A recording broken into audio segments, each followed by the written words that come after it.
conversatorio más de la Cámara Ecuatoriano-Americana. Muchas gracias a todos los presentes por acompañarnos. Nos han acompañado en los conversatorios que hemos tenido, conversando desde con emprendedores ambateños, llegando a grandes empresarios. La idea es compartir ideas desde el inicio, toda esa trayectoria que hemos tenido y ayudarnos un poco a que vayamos tomando las mejores decisiones. En estos momentos de crisis lo que más nos ayuda es la información para tomar buenas decisiones. El día de hoy tenemos el tema Estrategias de Empresas Ambateñas para trascender en el tiempo. Muchísimas gracias a nuestros tres invitados. Es Jorge Luis Jaramillo, de la empresa Fairis, quienes tienen 92 años ya en el mercado. Felicitaciones y que sigan adelante, que lleguen a los 1000 años de empresa. Muchas gracias por acompañarnos el día de hoy. Tenemos a Víctor Hugo Cepeda, de Carrocería Cepeda, con 53 años en el mercado. También lo mismo, felicitaciones por todos esos años y que sigan cumpliendo muchísimos años más. También está con nosotros Santiago Vargas, de Barma, con 56 años ya en el mercado. Han venido a acompañarnos y contarnos un poquito más de cómo comenzaron sus ideas, de toda la trascendencia y cuáles han sido esas estrategias claves para mantenerse tanto tiempo en el mercado. Por favor, si les damos la bienvenida, por favor, únanse con nosotros. Jorge Luis, te cedo la palabra, te cedo el micrófono. Para nosotros como AmCham, la Cámara de Comercio Ecuatoriano-Americana de Ambato, es realmente un honor, un gusto tenerles a ustedes, directo público, acá reunidos para pues tan interesante y tan excelente charla que vamos a tener la tarde de hoy. Conversar con personas con tanta experiencia, con tanto conocimiento y sobre todo amigos con quienes vamos a compartir hoy pues una charla muy interesante. Vamos a ir en esta charla a tratar de dilucidar cómo es que se van haciendo estas empresas, cómo es que nosotros mismos nos reflejamos en estos nuestros ilustres invitados y pues cómo es que nosotros también podemos irlos emulando. Empecemos por favor, mi querido Jorge Luis Jaramillo, muchísimas gracias por la invitación, una buena tarde, un saludo grande y pues cuéntenos un poquito cómo es que inicia sus labores Fairis, que como decía nuestro presidente ya tiene una trayectoria muy larga y de muy gran lustre en Ambato. Buenas tardes, mi querido Jorge Luis. Muy buenas tardes, Jorge. Muchísimas gracias por la invitación. Igualmente, Francisco, a las personas que están conmigo, a los amigos que están conmigo. Creo que un punto en común entre las tres personas que estamos hoy de invitados es que no somos necesariamente los que iniciamos el negocio. En mi caso, el negocio comenzó con mi abuelo, en una vidriería que se llamaba Vidriería El Iris, aquí en Ambato, en el año 1928. Y bueno, es una historia llena de vicisitudes y llena de anécdotas muy interesantes que a mí me contaba mi padre y mis tías desde muy niño, que logra o que, digamos, trasciende en el tiempo por mi padre, que en el año 1978 pone una planta de fabricación de vidrio de seguridad, vidrio templado, en una época donde el vidrio templado era algo, digamos, muy distante, algo muy de otros países, y sobre todo investiga con la tecnología de esa época. ¿Cuál era la tecnología de esa época? Con cartas, con telex, cosas de esa naturaleza. Hoy uno quiere conocer un proceso productivo, pone en YouTube y en 30 segundos hay 200 videos donde le dan claramente la opción de ver y de aprender. Desde el punto de vista estadístico se dice que la tercera generación es la generación que daña el negocio, que destruye el negocio, y eso yo lo oí desde muy chico. No de mis padres, lo oí de algún profesor en alguna clase, y no es que me marcó, sin embargo me preocupó bastante escuchar algo así, y porque naturalmente es una gran y gravísima responsabilidad, ¿no? Que a uno le digan que fue el que causó que la empresa fracase o tenga que cerrar. Por Sin supuesto, embargo, es una gran responsabilidad. es una gran responsabilidad y bueno, vivimos con esa constante visión de evitar que eso suceda y en mi caso ya ver por la siguiente generación. Por supuesto, que será la cuarta, ¿no? Por supuesto que sí. Muchísimas gracias, Jorge Luis. Le voy a dar el paso ahora, le voy a dar la palabra a Víctor Hugo Cepeda. Víctor Hugo, buenas tardes, de Cepeda Compañía Limitada. Igualmente haciendo un parangón con lo que nos cuenta Jorge Luis Jaramillo. Cuéntenos también un poquito en una partecita resumida, ¿cómo es que nace Cepeda Compañía Limitada? Como nos decía Jorge Luis, somos todos conocidos acá en Ambato, pero realmente es muy interesante ir conociendo y develando estos detalles. Buenas tardes, Víctor Hugo. Buenas tardes, Jorge Luis, y buenas tardes a los compañeros de tertulia. Buenas tardes a todos los que nos están siguiendo a través de esta charla, este conversatorio. Y muchas gracias por la invitación. Mi señor padre, Medardo Cepeda, comenzó como colaborador de la antigua y desaparecida Carrocerías Thomas, en Quito. Luego de estar ahí un año en Thomas, viene acá a Ambato, regresa acá a Ambato y pasa a ser colaborador de Carrocerías Barma. Decide independizarse y forma un taller de tapicería para asientos. Luego de un tiempo pasa a ser fabricante de asientos para autobuses. Ahí es donde nace Carrocería Cepeda, como persona natural Medardo Cepeda. Y de ahí en adelante ha sido una vida de altos y bajos, de tropiezos y aprendizajes, de experiencias, y nos integramos a la empresa, los 3 hijos. Yo como hijo mayor, encargado de la parte de producción. Tatiana, que es la encargada de la parte administrativa, gerencial, y Eduardo, que es el encargado de la parte administrativa. Cepeda, como persona natural, deja de funcionar en el año de 1999. Okay. Y en el año 2000 se transforma en Cepeda Compañía Limitada, en donde nuestro papá es el socio mayoritario y los 3 hermanos somos los socios minoritarios, en donde nos hemos mantenido en nuestros cargos. Siempre mi papá lleva la parte de comercialización, de ventas. Excelente. Él, además de ser un proveedor de carrocerías, es un amigo de sus clientes. Para ir haciendo un comparativo, le voy a dar la palabra ahora a Santiago Vargas. Muy buenas tardes, Santi, qué gusto tenerle por acá. Y pues también un poquito cuéntenos cómo es que nace Barma.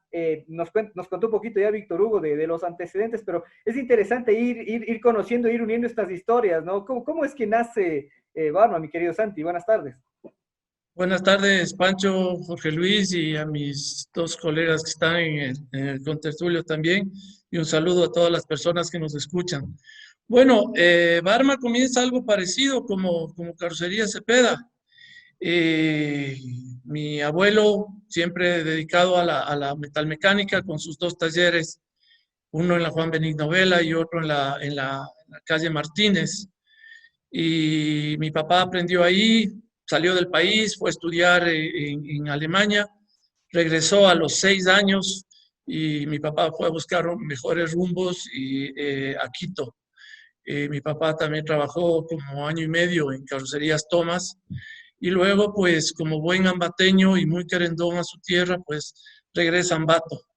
Pero para esto ya mi papá había tenido ya su primer golpe de la vida, hablemos así, porque yo creo que para surgir y seguir adelante uno tiene que ir teniendo golpes. Mi madre tuvo un accidente y lógicamente mi papá ya renunció, vino a Ambato y gracias al apoyo de mis abuelos y a un préstamo que le hicieron en el banco de préstamos del señor Salgado, pues inició con un pequeño taller de 600 metros cuadrados en la calle Pichinchi Los Incas, atrás de los padres Josefinos. Bueno, así comienza. Nuestro primer cliente fue don Pedro Bueno, dueño de Molinos Pultier de La Tacunga. Comenzó haciendo un primer furgón para él. Y luego, pues,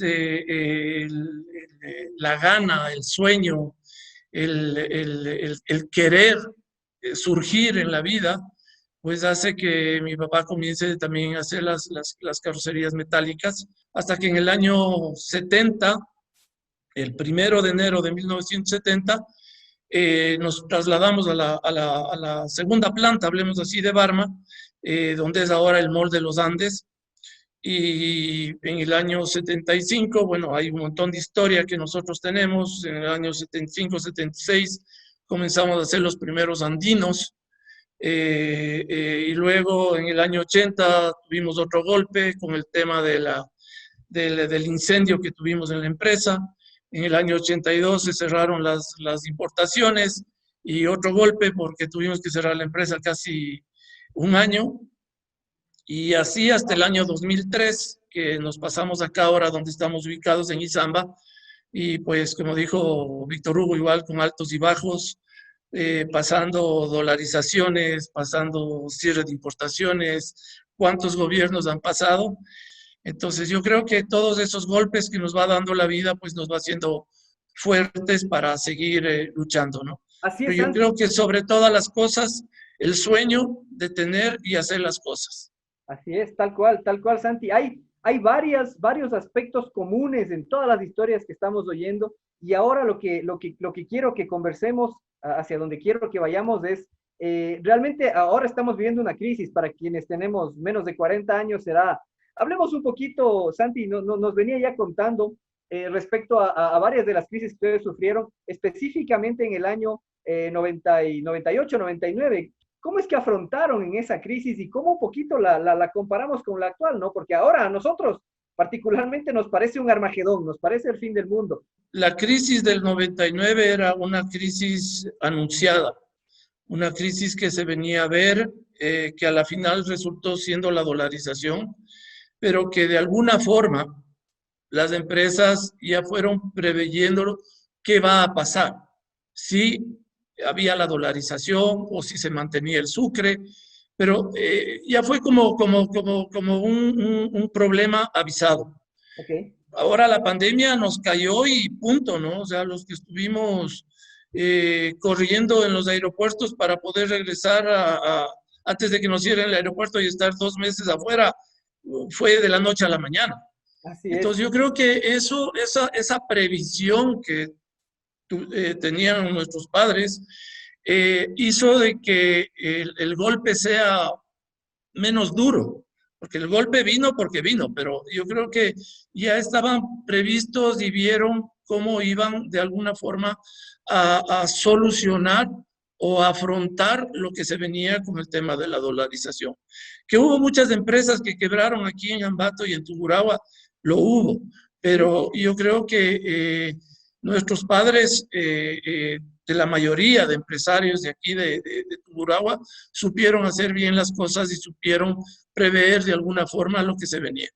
Ahí lo que se hizo fue precisamente esto, esta estrategia de previsión, esta estrategia, no sé, de inversión, de captación del capital. Por ahí fue la cosa de lo que usted nos habla de previsión, Santi. Yo creo que sí, yo creo que ahí aprovecharon para reinvertir. Yo creo que las empresas que todavía están cumpliendo años y estamos en el tiempo, hablemos así, han sabido prever, pero no invirtiendo en otra cosa que no sean las mismas empresas. Es decir, ganando tecnología, comprando maquinaria nueva, mejorando todo su sistema productivo, capacitando a la gente y viendo en sí el futuro de la empresa, ¿no? Entonces, yo creo que todo eso venía influenciando y claro, ese es el claro ejemplo que tanto Jorge Luis, Víctor Hugo y yo seguimos esa línea de nuestros padres, ¿no? O sea, ese mismo ejemplo que ellos nos han venido dando desde que yo me acuerdo, 12 años que comencé a trabajar en la empresa. Excelente. O sea, este es el criterio de prever y de ir invirtiendo y de creer, ¿no es cierto? Estamos hablando de creer en la misma empresa y invertimos aquí mismo y ahí mismo para que esta empresa pueda seguir dando réditos. ¿Cómo deberíamos irla afrontando, Jorge Luis? Yo creo que esto es una forma de llamarnos la atención, de decir, hey, no estamos bien haciendo ciertas cosas, estamos maltratando a la naturaleza, estamos haciendo cosas que no deberíamos hacer y que debemos realmente pensar en eso antes de tomar decisiones a mediano y largo plazo. Así es. En el tema de las previsiones que se puede tomar como empresa, bueno, invertir, reinvertir, esto es algo muy importante, como lo dijo Santiago hace un momento. Las empresas que se quieren mantener en el tiempo tienen que estar pensando en el día a día, naturalmente, porque es de donde se generan los ingresos, pero tienen que estar viendo a 5 a 10 años al menos, tal vez a más incluso, porque las situaciones cambian rapidísimo. Al estar juntos, en verdad, podemos mover la economía. Si es que no estamos pensando en el conjunto de empresas, por ejemplo, en Ambato, en la región, en el país, como complementarias, porque en verdad es así. El rato que alguien importa un autobús, por ejemplo, me voy a meter en algo que no es mi vínculo directo, pero en base a que Santiago y Víctor Hugo están aquí, que trae un bus del exterior, ese dinero sale del país naturalmente porque hay que pagar el bus. Y ese dinero mueve una economía de otro país. Así es. Sin embargo, que comprar un bus aquí mueve la economía de nuestro país. Es correcto. Y en verdad ahí es donde está la generación de empleo ligada completamente a la generación de impuestos que se requieren para que el país siga funcionando normalmente, la generación sobre todo de bienestar para las personas, porque un bono jamás dará bienestar. Por muy alto que sea el bono, que se regale el bono, es contraproducente, es algo que no ayuda realmente al desarrollo de las personas. Realmente esa es la cultura que con estos conversatorios también queremos romper, ¿no? Queremos, con ejemplos como los de ustedes, tan ilustres y tan exitosos, pues queremos mostrarnos a nosotros mismos y mostrar a las presentes y futuras generaciones que el esfuerzo y el hacer las cosas, no los regalos, son las que nos traen y nos llevan hacia los lugares que nosotros queremos, ¿no? Hablamos de un tema interesante y me quedo con una idea suya, Jorge Luis, de ofrecer algo distinto, algo novedoso y en este contexto de crisis, Víctor Hugo, ¿cómo podríamos hablar tanto de esos valores que deben estar inmersos dentro de la empresa como innovación, como el mismo liderazgo, mantener la expectativa de los clientes, de las personas que son nuestro mercado, Víctor Hugo? ¿Cómo están enfrentando ustedes ese reto? Hay veces que por el negocio no se logra nada, pero por la amistad se logran muchas cosas. Y gracias a la amistad sí hemos logrado este tipo de cosas. Hemos logrado, ahora mismo tenemos, siempre hemos tenido este proyecto, en estos últimos años hemos tenido el proyecto de crecimiento. Tenemos una propiedad de 110,000 metros cuadrados en donde pensamos hacer la nueva planta industrial y las cosas se dan por algo. Si hubiéramos hecho ya la planta industrial hoy día, tal vez estábamos ahorcados con la deuda del préstamo en el banco sin producir nada y pagando de donde no hay. Pero ese proyecto va porque va, se termina, esta pandemia algún rato se terminará. Correcto. Nosotros no vamos a terminar, nosotros vamos a seguir, hemos de salir, como se dice vulgarmente, aunque sea aruñando, pero hemos de salir. La pandemia sí, y ahí sí tendremos que ya ponerle asunto serio a lo de la nueva planta, en donde ya se piensa una producción ya no artesanal, sino más automatizada, más industrializada, más pensando en el mercado de afuera, más pensando en la exportación, más pensando en no sacar divisas, sino mejor traer divisas al país. Voy a preguntar, Víctor Hugo, una pregunta específica de las estrategias donde sí le voy a pedir que nos amplíe un poquito más este tema, pero es muy interesante hacia dónde vamos, ¿no? Y el salir de la ciudad, el ver otras cosas, el verificar otras realidades nos hace cambiar nuestra propia perspectiva. Eso es algo importantísimo, eso es algo importantísimo. Santi, antes de pasar específicamente, que va a ser una pregunta específica que les voy a hacer la siguiente, quiero saber su opinión respecto también al tema que en la presente crisis, ¿cuál es el reto que más importante lo ven ustedes desde el punto de vista liderazgo? ¿Qué clase de liderazgo hace falta en esta crisis en las empresas para poder salir adelante? Bueno, yo creo que todas las industrias, especialmente las de Tungurahua, han demostrado liderazgo. Han demostrado ser fuertes, han demostrado tener una hoja de ruta, o si no se hizo, una hoja de ruta emergente para poder seguir adelante. Si vamos a hablar de apoyos, nosotros creo que la mayoría de sectores en Tungurahua no ha tenido ningún apoyo gubernamental, pero yo creo que es el liderazgo, ese liderazgo que existe en cada una de las empresas, en cada una de las cabezas de las empresas, que ha hecho que cojamos un rumbo para, primero, mantener la empresa. Segundo, seguir manteniendo la mano de obra, de alguna forma, porque aquí, quieran o no, todos los zambateños, primero velamos por nuestra gente, por el bienestar de nuestra gente, y luego, pues, seguir viendo lo que pasa. Hay sectores y sectores. Hay sectores más afectados y hay sectores menos afectados. Nosotros, como sector carrocero, somos los últimos en ingresar a una recuperación. ¿Por qué? Porque el sector del transporte estuvo 5 meses parado. Y el sector del transporte son nuestros clientes directos. Entonces, si ellos no trabajaron, no hubo producción, no hay pagos. Entonces, ahí se ve ya el liderazgo de cada una de las empresas de cómo afrontar esta pandemia y esta crisis que ha venido a afectar a todos los sectores, ¿no? No digo solamente al sector al que yo pertenezco, sino ha sido en general. Y los que hemos estado en la acción gremial, conocemos también muy de cerca cómo ha venido a afectar a los otros sectores. Entonces, yo sí creo que el liderazgo se ha dado desde que se hicieron las empresas, desde mantener la empresa y saber afrontar este tipo de crisis. Correcto, muchas gracias, muchas gracias. Y es la verdad, pues, hace falta tener ciertas características, ha mostrado varias de ellas, Santiago nos ha mostrado esa fortaleza que hay que tener y esa determinación en mantener los puestos de trabajo. Y es muy interesante eso. Y Jorge Luis, ¿cómo es que están haciendo ustedes esa visión? ¿Cómo lo están viendo desde el punto de vista del liderazgo de ustedes y cuáles son esas características?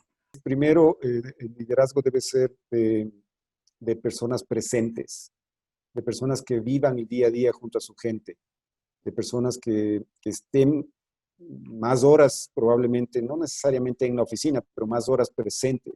Nunca pensamos el primer día o los primeros días que iba a durar tantos meses el paro o el cierre, digamos, de las empresas. Pero sí nos pusimos una meta que era no desvincular a nadie en la empresa.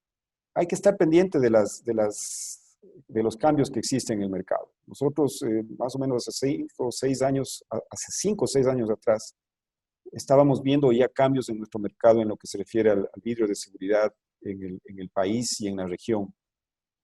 Fairis más o menos exporta desde hace unos 12 años aproximadamente, tanto de manera directa, o sea, nosotros tenemos clientes directos en el exterior, como también tenemos clientes locales que hacen exportaciones. Entonces, hemos venido invirtiendo y reinvirtiendo en esto. Sin embargo, en el vidrio, que ha sido nuestra actividad principal, sin embargo, hace unos años comenzamos a buscar otras alternativas. Vamos a comentar ya públicamente que estamos invirtiendo en una planta para extruir aluminio aquí en Tungurahua. Es una inversión importante que la estamos realizando, buscando complementar un poco el tema del vidrio, por supuesto, porque el aluminio y el vidrio son como pan y leche, digamos así, como beso y abrazo, muy unidos, muy cercanos, muy complementarios. Uno piensa en el uno y en el otro, ¿no? Exactamente. Sin embargo, aparte de eso, hay un montón de otras actividades o de otros productos que se pueden desarrollar sin necesidad de que los dos estén necesariamente juntos. Es sobre el abanico precisamente a otras cosas, ¿no es cierto? Sí, exactamente. Entonces, estamos haciendo esta inversión que va a traer fuentes de trabajo nuevas a la empresa, a la ciudad y a la región. Entonces, si es que uno piensa en hacer una inversión y solamente busca el costo más económico de una máquina no es irse a Europa a buscar maquinaria. Hay mercados para aquello, pero también esa máquina más barata, 30%, a veces 40% más barata, también dura 50% menos del tiempo. Correcto. Así es. Entonces, Y- como y el todo en la vida es un trade-off, hago esto y obtengo lo otro. Nada es Correcto. gratis, todo es con esfuerzo, Es una inversión. todo hay que medirlo desde ese punto de vista. Excelente. Y es una muy buena noticia el tener una planta de extrusión porque realmente uno que está acostumbrado al acero, ¿no es cierto? Ya viene el perfil de esta forma y la mente del ingeniero se cierra, solamente puedo tener cuadraditos, rectangulitos, pero es interesante ahora abrir nuestra propia mente y decir, ok, puedo darle muchas más formas porque ahora ya tengo otras maneras de hacerlo. Es una excelente noticia para la provincia en sí, que nos deja ver que los ambateños realmente estamos trabajando y fíjense, para toda nuestra audiencia es muy interesante notar esto. Estamos en crisis, ¿cómo enfrentamos la crisis? Pues invirtiendo. Y ese arrojo pues realmente nos debe a nosotros contagiar a quienes también queremos seguir sus pasos. Se concatena un poquito con los planes que tienen ustedes para la inversión y para poder traer muchas más fuentes de trabajo a la provincia, Víctor Hugo. Una buena noticia que ya vayamos a tener una fábrica extrusora de aluminio. Como antes íbamos de la mano con la fábrica de procesadora de vidrio, Uh-huh. Fairis, que nos proporciona vidrio laminado y vidrio templado para lo que es las carrocerías. Ahora iríamos de la mano con esta nueva empresa de extrusión de aluminio en lo que es las estructuras más livianas y resistentes. Excelente. Y eso, Víctor Hugo, también concatena con la estrategia de ustedes, ¿no? Que nos conversaba de la nueva planta, nos conversaba de estos temas de automatizar un poco el proceso de producción. Claro, es exacto. O sea, en la nueva planta ya se piensa con unos procesos más automatizados, con líneas de producción para todo tipo de servicio de transporte. ¿Cómo vemos tecnológicamente las estrategias que tendríamos que seguir, en este caso Barma, las que ustedes están tomando para enfrentar estos nuevos retos, esta nueva visión de la nueva normalidad que tanto se habla? Bueno, Víctor Hugo lo ha dicho muy claro, ¿no? O sea, hay que ir viendo ya a futuro.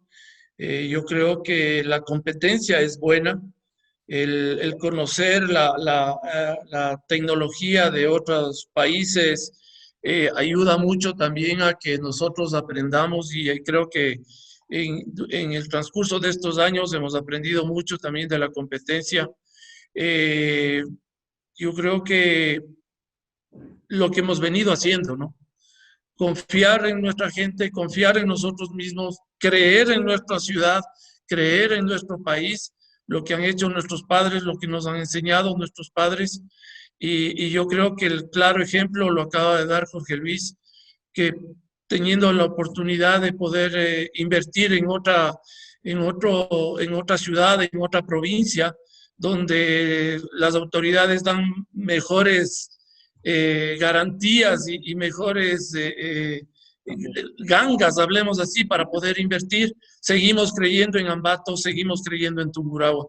Es muy interesante, pues por supuesto ha habido unos pasos iniciales que han dado nuestras generaciones pasadas, pero ¿cómo han visto ustedes específicamente en Barma ese tema de la sucesión? Yo creo que la sucesión es importante.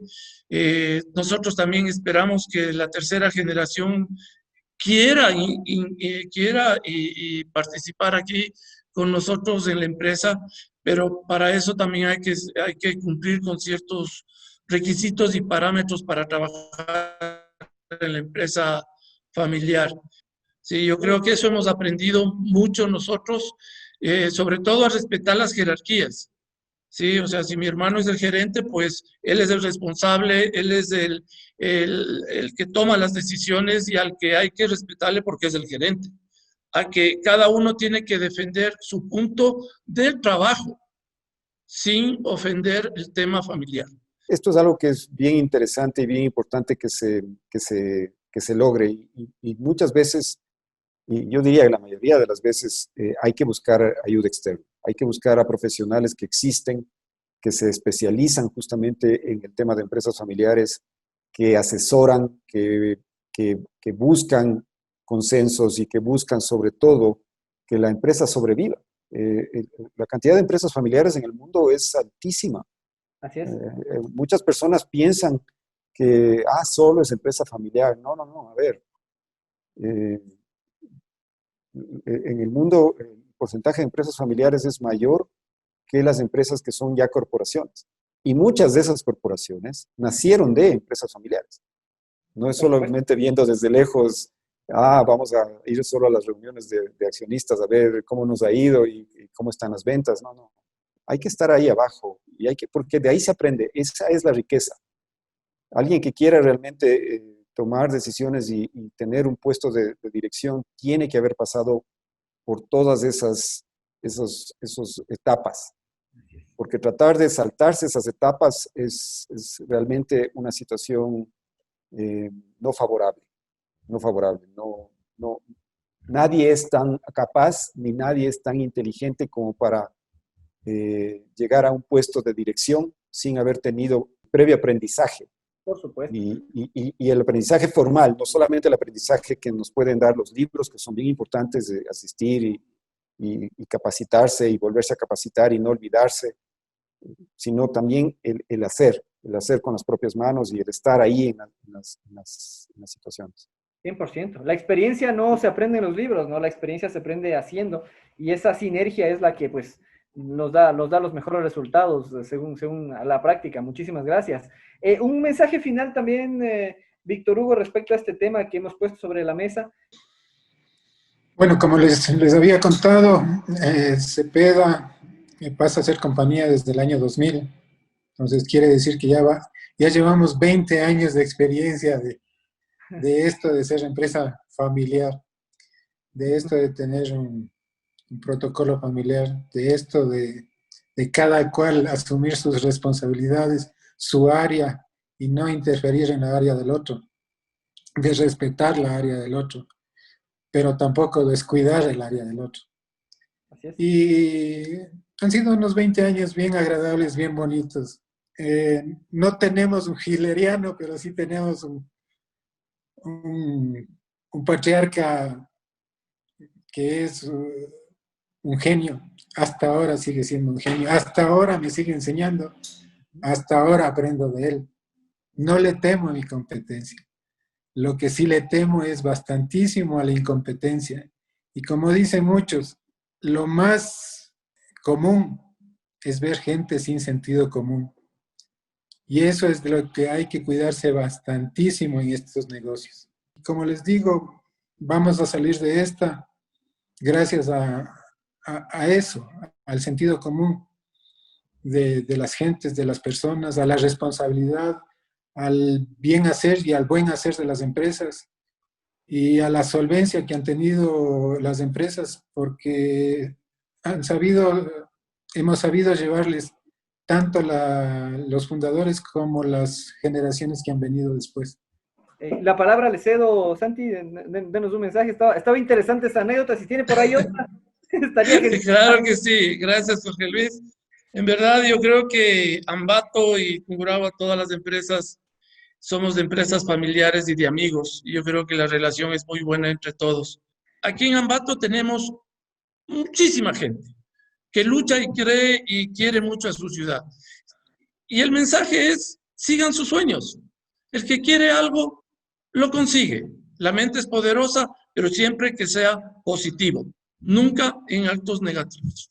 Bueno, de mi parte también un agradecimiento a todos, Jorge Luis, Víctor Hugo, a Santiago. Ha sido una charla magnífica donde hemos ido viendo aspectos que realmente no se ven dentro de nuestro día a día, de nuestro quehacer, y pues nos enriquece mucho. El caminar, el ir haciendo, el ir persiguiendo los sueños, el ir nutriéndonos y el ir pasando todas esas etapas, pues dan como frutos el éxito, como lo estamos viendo ahora en este panel.